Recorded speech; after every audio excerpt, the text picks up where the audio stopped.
한국인의 문화 가운데 특징적인 것이 있는데 하나가 뭐냐면 빨리빨리 문화입니다.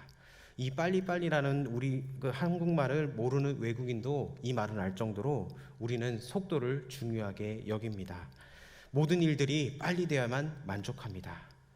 음식점에서 주문할 때도 제발 빨리 달라고 그렇게 연락합니다. 그리고 어떤 일을 부탁할 때도 빨리 좀 해달라 이렇게 부탁을 합니다. 자판기 커피를 뽑을 때도 그 나오는 시간이 몇 초인 줄 아십니까? 자판기 15초입니다. 이 15초를 기다리지 못해서 돈을 넣자 말자 어디에 손이 가 있습니까? 뽑는 곳에 손이 가 있는 게 우리 한국 사람입니다. 그리고 컵라면을 먹을 때도 이 물을 붓는 3분을 견디지 못하고 덜 익은 것을 먹는 게 우리 한국 사람입니다. 그리고 인터넷 할 때도 여러분 창이 안 켜지면 3초를 못 기다리고 우리는 새 창을 켠다고 합니다. 그리고 인터넷도 속도 전에 목숨을 겁니다. 그래서 요즘은 4G 시대를 넘어서 5G 시대 속에 살아가고 있습니다. 이것은 우리가 어마어마한 속도 경쟁 시대에 살고 있는 것을 보여주고 있습니다. 얼마나 빠른지가 사회적 관심사가 된 세상에서 어느 순간 속도에 아주 민감하게 반응하는 우리 자신을 발견하게 됩니다. 우리에게 다른 사람들보다 빨리 승진하고 좀 더 빨리 내 집을 장만하고 싶은 게 사람의 욕구입니다. 하지만 사람의 일이 어디 우리가 마음먹은 대로 되겠습니까? 누군가 앞질러 나보다 잘나거나 하면은 우리도 모르게 시기하는 마음이 듭니다. 분노하기도 하고 때로는 좌절감을 맛보고 조급증을 내기도 합니다. 그러나 성경은 우리에게 속도보다 더 중요한 것이 있는데 그것은 바로 올바른 방향이라고 말하고 있습니다. 빠른 것보다 더 중요한 것이 뭐냐면 바르게 가야 함을 말해주고 있습니다. 그렇다면 속도보다 방향을 그리고 빠름보다 발음을 추구하기 위해서는 우리는 어떻게 해야 되겠습니까? 오늘 요한복음 8장 31절은 이렇게 시작합니다. 그러므로 예수께서 자기를 믿은 유대인들에게 이르시되, 예수님께서는 믿지 않는 자들에게 말하신 것이 아니라 예수님을 믿은 사람들에게 말씀하셨습니다. 주님께서는 오늘도 예수님을 믿는 우리에게 성경을 통해서 동일하게 말씀하십니다. 그래서 31절 하반절에 보면 너희가 내 말에 거하면 참으로 내 제자가 된다 이렇게 말씀하고 있습니다. 여기서 말씀 안에 거한다는 말은 무슨 말입니까? 그것은 말씀대로 사는 것을 말합니다. 그래서 영어 성경에 보면 live as I tell you to 이렇게 번역하는데 이 말은 내가 너희에게 말한 대로 살면 이 말입니다.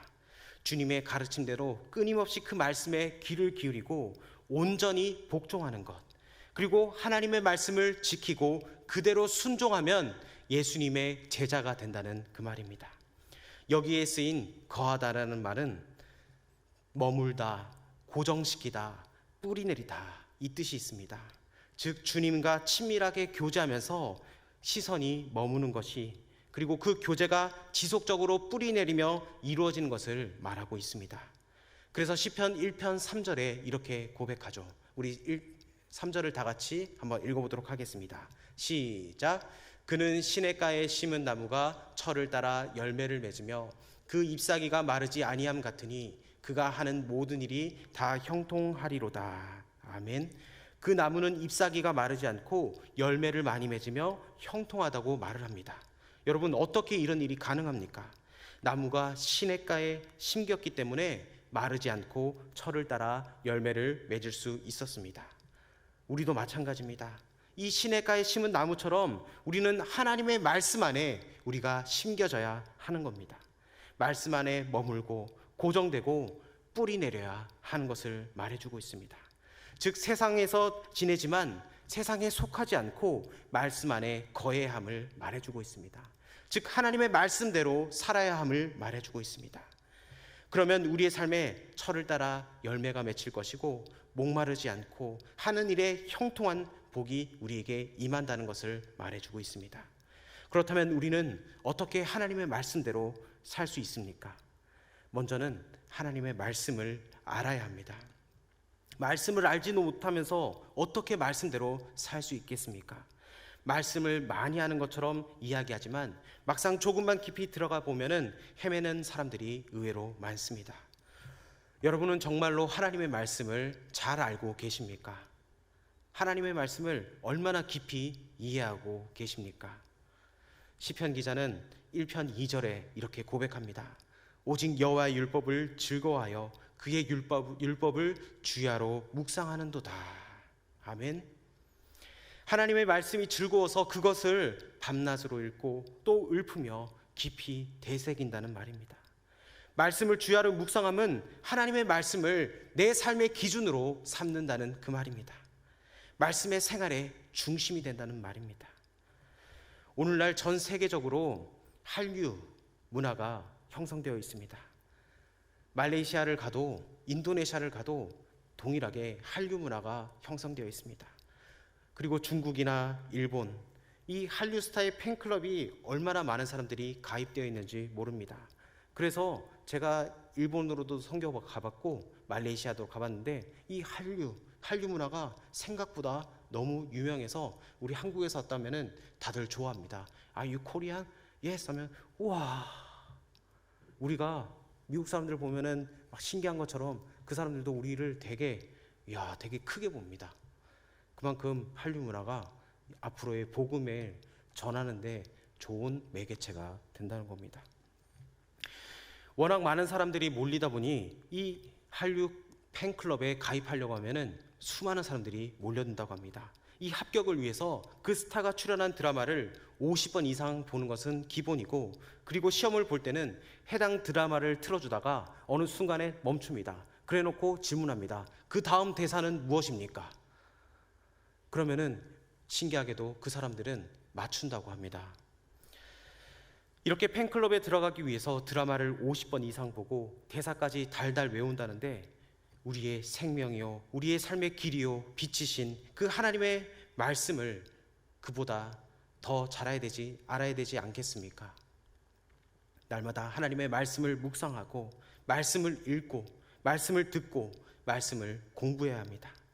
여러분 삶 속에 하나님의 말씀을 향한 그 기쁨과 즐거움을 여러분 느끼고 계십니까? 말씀을 찾고 묵상하는 이에게 주시는 그 하나님의 은혜가 여러분 있다는 것을 기억하지 마십시오. 내가 예수님을 믿는다고 하면서 아직까지 성경을 한 번도 통독하지 못한 사람들이 있다면 여러분 우리는 회개해야 됩니다. 연초만 되면 사람들이 다이어리를 다 쓰죠. 그리고 예수 믿는 사람들도 내가 이번에는 꼭 통독을 하겠다 그렇게 결심을 했을 겁니다. 여러분 지금 오늘 며칠입니까?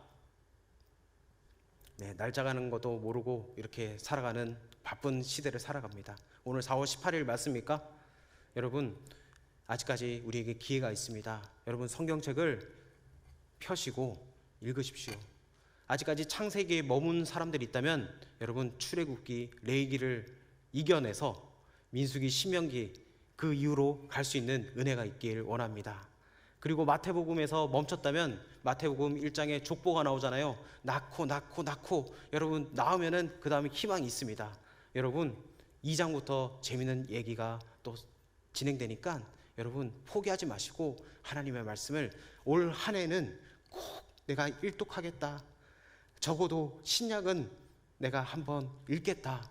여러분 그런 결심을 가지고 여러분 도전하십시오. 그래서 하나님의 말씀이 무엇보다 나의 삶의 자양분이 된다는 것을 여러분 느끼며 살아가는 저 여러분 되길 원합니다. 시편 119편 103절에 이렇게 말씀합니다. 주의 말씀의 맛이 내게 어찌 그리 단지요 내 입의 꿀보다 더 다나이다. 그리고 시편 19편 10절에 금 곧 많은 순금보다 더 사모할 것이며 꿀과 송이꿀보다 더 달도다. 여러분 이 말씀이 정말 레마의 말씀으로 나에게 체화되어서 여러분 정말 그 금송이보다 꿀송이보다 더 단 하나님의 말씀을 여러분 체험하며 나가는 저 여러분 되길 원합니다. 그렇게 하나님의 말씀대로 살려면 우리는 어떻게 해야 됩니까? 이 말씀을 실천해야 한다는 겁니다. 우리 시편 1편 1절과 2절을 다시 한 번 더 읽어보도록 하겠습니다. 시작. 복 있는 사람은 악인들의 꾀를 따르지 아니하며 죄인들의 길에 서지 아니하며 오만한 자들의 자리에 앉지 아니하고 오직 여호와의 율법을 즐거워하여 그의 율법을 주야로 묵상하는도다. 아멘. 이 말씀을 자세히 살펴보면 복 있는 사람의 행동 지침이 나옵니다. 하나님의 말씀을 단순히 알고 깨닫는 데 그치는 것이 아니라 삶 속에서 구체적인 행동으로 나타나임을 말해주고 있습니다. 그래서 야고보 사도도 야고보서 1장 22절에 이렇게 말씀합니다. 너희는 말씀을 행하는 자가 되고 듣기만 하여 자신을 속이는 자가 되지 말라, 이렇게 권면합니다. 오랜 동안 신앙생활을 하다 보면 많은 말씀을 듣습니다. 그런데 그런 사람들이 범하는 오류가 있습니다. 자신이 그렇게 안다고 해서 마치 그렇게 살고 있는 것처럼 그런 착각을 하는 겁니다. 야고보는 그것을 스스로를 속이는 일이라고 하면서 1장 25절에 이렇게 말씀합니다. 우리 다 같이 한번 더 읽어보도록 하겠습니다. 시작. 자유롭게 하는 온전한 율법을 들여다보고 있는 자는 듣고 잊어버리는 자가 아니요 실천하는 자니 이 사람은 그 행하는 일에 복을 받으리라. 아멘. 여기 보면은 실천하는 자는, 이 사람은 그 행하는 일에 무엇을 받는다고요? 복을 받는다고 말씀하고 있습니다. 여러분, 말씀을 아는 것에 끝나는 것이 아니라 성경 말씀 한 구절 한 구절이 내 삶의 체득이 되어야 한다는 겁니다. 여러분, 한 주간의 시작을 말씀으로 시작했다면 한 주간이 끝나는 그 시점에도 하나님의 말씀으로 끝나는 그런 은혜가 있기를 원합니다. 지금은 돌아가신 황수관 박사님이 있었습니다. 여러분 아십니까? 황수관 박사님 모르십니까? 여러분 나중에 한번 인터넷 찾아보십시오. 안녕하십니까, 황수관입니다 하면서 하셨는데, 이분이 그 신바람 건강법으로 전 세계를 다니면서 복음을 증거했습니다. 이분이 가로로 악화되어서 폐혈증으로 돌아가셨는데, 이분이 대구에 있었을 때 이야기를 전해드리겠습니다. 한 집회에서 큰 은혜를 받은 이 황수관 박사님이 내가 더 이상 이 미지근한 신앙을 해서는 안 되겠다, 이렇게 과거를 청산하는 마음에서 내가 전도지를 들고 내가 전도해야겠다, 이 마음을 주셨습니다. 그래서 받은 은혜가 너무 커서 내가 이 복음지를 들고 내가 학회에 가서도 내가 만나는 사람들마다 예수 그리스도의 복음을 증거해야겠다, 이 마음을 가지고 학회에 참석합니다. 근데 막상 하려고 하니까 너무 떨리는 거예요. 마음이 너무 어렵고 막상 하려니까 너무 어떻게 해야 되지? 그래서 하나님께 기도합니다. 하나님, 제가 이 전도지를 가지고 나왔는데 하나님 어떻게 될지 모르겠습니다. 제가 결단을 해서 해야 되는데 하나님 어떻게 될지 모르겠습니다. 이런 마음으로 이런 기도를 하면서 학회를 참석하게 됐다고 합니다. 그런데 학회를 끝나는 그 기간까지 전도자매 한 장을 못 내밀면서 이렇게 갔다고 합니다. 근데 돌아가는 이제 서울을 경유해서 대구로 가는 그 열차에서 학회에 몇 해 같이 참석했던 다른 연세대 교수님을 만나게 됩니다. 그래서 조심스럽게 얘기를 합니다. 안녕하세요 교수님, 저번에도 뵀죠. 저는 예수 믿는 사람입니다. 그래서 제가 하나님의 말씀에 은혜를 받아서 제가 전도를 하려고 하는데 이 전도지를 한번 보십시오, 이렇게 해서 용기를 내서 과감하게 전도지를 줍니다. 근데 그 집사님이 그것을 받고 이렇게 얘기합니다. 아이고 교수님, 저도 사실은 교회 집사입니다. 저는 이렇게 할 용기도 갖지 못하고 제가 이렇게 전도지를 받으니까 제 자신이 너무나 부끄럽습니다. 그래서 황수관 박사님은 오늘 내가 참 전도지를 처음 줬는데 이분이 예수 믿는 사람이었구나 하면서 실망을 했지만 그래도 이분과의 대화 속에서 자기가 받은 그 은혜들을 나누면서 내려왔다고 합니다. 그래서 이 대화 속에서 이런 얘기가 있었답니다. 교수님, 지금 경북대에 계시는데 그곳은 어떻습니까? 제가 있는 곳 좋습니다. 근데 제가 연세대 교수로 있는데 제가 교수님을 한번 모시고 싶은데 연세대는 어떻게 생각하십니까? 거기도 좋습니다. 이렇게 황수관 박사님이 대화를 마치고 이제 기차를 내리는데 그 교수님이 이렇게 얘기합니다. 그러면은 제가 꼭 연세대에 모실 수 있도록 제가 한번 노력해 보겠습니다. 이렇게 전도지를 나눠주고 했는데 그것이 며칠 후에 그것이 초청장이 되어서 연세대 교수로 오라고 하는 그런 임용장이 되었다고 합니다. 그러면서 이 황수관 박사님이 이런 얘기를 합니다. 내가 이렇게 작은 하나님의 말씀에 실천했더니 예수님께서 나에게 주신 말씀을 가지고 내가 실천했더니 하나님께서 나에게 더 큰 복을 내려주셨다. 이런 간증을 한 것을 제가 봤습니다. 하나님의 말씀에 실천할 때, 하나님의 말씀에 순종할 때 하나님께서는 우리의 인생을 변화시켜 주실 줄 믿습니다. 요한계시록 1장 3절은 이렇게 말씀합니다. 이 예언의 말씀을 읽는 자와 듣는 자와 그 가운데 기록된 것을 지키는 자는 복이 있나니 때가 가까움이라. 아멘.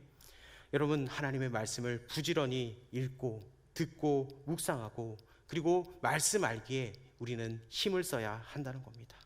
하나님의 말씀을 사모하며 나아가는 저와 여러분 되기를 원합니다. 그리고 말씀대로 살기를 실천하고 그런 사람에게 하나님께서는 복을 허락해 주시겠다고 말씀합니다. 말씀을 지키며 그대로 순종하는 삶을 살 때 우리는 어떤 일이 일어납니까? 진정한 자유를 얻게 된다는 겁니다. 그래서 요한복음 8장 32절에 어떻게 말씀합니까? 진리를 알지니 진리가 너희를 자유롭게 하리라. 이렇게 말씀합니다. 하나님의 말씀이 우리 가운데 임할 때 진리를 알게 된다고 말씀합니다. 여기에서 안다라는 말은 지식적으로 아는 것을 의미하지가 않습니다. 삶 속에서 체험과 경험을 통해서 아는 것을 말하고 있습니다. 말씀이 체화되어 말씀에 완전히 사로잡혀 살아갈 때 하나님의 진리가 사로잡힐 때 진리가 우리를 자유롭게 한다는 말입니다. 오늘날 사람들은 누구나 나는 자유인이라고, 나는 자유롭게 살아간다고 말합니다. 그 당시에 유대인들도 똑같이 말했습니다. 어떻게 말합니까? 우리 33절과 34절을 다시 한번 더 읽어보겠습니다. 시작. 그들이 대답하되 우리가 아브라함의 자손이라 남의 종이 된 적이 없거늘 어찌하여 우리가 자유롭게 하느냐. 예수께서 대답하시되 진실로 진실로 너희에게 이르노니 죄를 범하는 자마다 죄의 종이라. 아멘. 주님께서는 죄를 범하는 자마다 죄의 종이라고 말씀하시면서 너희는 여전히 죄의 속박과 굴레 아래 종속되어 있다고 말씀하십니다. 여러분, 죄는 어떻습니까? 죄는 사람에게서 자유를 뺏어갑니다. 우리는 죄인이라서 가만히 있어도 저절로 죄를 짓고 살아갑니다. 선을 행하는 것이 아니라 죄를 짓고 살아갑니다. 아담의 범죄 이후 우리 안에는 죄의 시스템이 작동하고 있습니다. 마치 거대한 공장이 휴일 없이 돌아가는 것처럼 우리는 죄를 짓고 살아갑니다. 이 죄는 힘이 있어서 우리를 어디론가 끌고 갑니다. 파괴하고 망가뜨리고 무너뜨리고 무엇인가에 미치게 만듭니다. 나는 선을 행하고 싶은데 내 안에 다른 힘이 작용합니다. 이건 아닌데 하면서 그 생각에 끌려갑니다. 여러분, 이게 바로 노예의 삶입니다. 딱 한 잔만 더 해야겠다 이렇게 하다가 고주망태가 되어버립니다. 깊은 경지에 이를 때까지 마십니다. 한 게임만, 딱 한 게임만 하다 보니 밤을 샙니다. 손에 가득 쥐고 있으면서도 다른 사람이 가진 것을 빼앗으려고 하는 겁니다. 탐욕, 욕망은 끝이 없습니다. 이것이 바로 죄의 힘에서 비롯된 겁니다. 어느 날 다윗이 왕궁 옥상에 거닐다가 한 여인이 목욕하는 것을 목격합니다. 순간 그의 양심에 빨간 불이 켜졌을 것입니다. 다윗은 우리가 알기에 영적인 사람이었습니다. 양심에 빨간 불이 켜졌으면 어떻게 해야 됩니까? 그 자리에 주여! 하고 시선을 피해야 합니다. 멈춰야 합니다. 고개를 돌려야 됩니다. 그리고 그 자리를 떠나야 합니다. 그런데 다윗은 이 브레이크를 밟지 않고 가속 페달을 밟았습니다. 다윗은 멈출 수 있는 기회를 여러 번 있었지만 기회를 놓쳤습니다. 양심에 빨간불이 켜졌음에도 다윗은 멈추지 않고 오히려 속도를 내었습니다. 다윗은 목욕하던 여인이 누구인지를 알아보도록 사람을 보냈습니다. 그 여인이 자신의 충신인 우리아의 아내라는 보고를 받았습니다. 다윗은 여기서 멈췄어야 되는데 다윗은 눈을 지그시 감고 가속 페달을 밟았습니다. 통제 기능이 마비되었습니다. 중독에 빠진 사람은 통제 기능이 마비되었습니다. 그런데 이것은 하루아침에 일어난 일이 아닙니다. 전조 증세가 있었습니다. 그런데 이 전조 증세를 무시했기 때문에 중독에 빠지게 되는 겁니다. 다윗은 전령을 보내 그 여인을 자기에게로 돌아오게 했습니다. 다윗은 멈추지 않고 전력으로 질주했습니다. 다윗은 죄의 노예가 되었습니다. 다윗에게 죄의 시스템이 작동되었습니다. 다윗은 꼼짝하지 못하고 그것에 포위되었습니다. 여러분, 자동차 운전을 할 때 그 기어를 중립으로 한 채 경사진 곳에 세워두면 자동차가 어떻게 됩니까? 힘쓰지 않아도 내리막길에 내려가 버립니다. 오늘날 우리의 모습은 어떻습니까? 사람들은 죄 짓는 법을 배우지 않아도 죄를 짓습니다. 죄는 우리 안에서 가만히 있지 않습니다. 죄는 힘이 있어서 기회가 있으면 누구든 포로로 만듭니다. 36절에 놀라운 말씀이 있습니다. 36절을 우리 다시 한 번 더 읽어보도록 하겠습니다. 시작. 그러므로 아들이 너희를 자유롭게 하면 너희가 참으로 자유로우리라. 아멘. 여기서 아들은 누구를 말합니까? 바로 예수 그리스도입니다. 예수 그리스도가 곧 말씀이십니다. 예수님이 우리 안에 거할 때 우리 삶에 진정한 자유가 주어진다는 겁니다. 오직 예수님만이 우리를 자유롭게 하실 수 있습니다.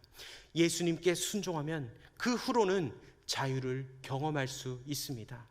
여러분, 예수님께 묶이면 모든 것으로부터 자유로워진다는 것을 여러분 기억하십시오.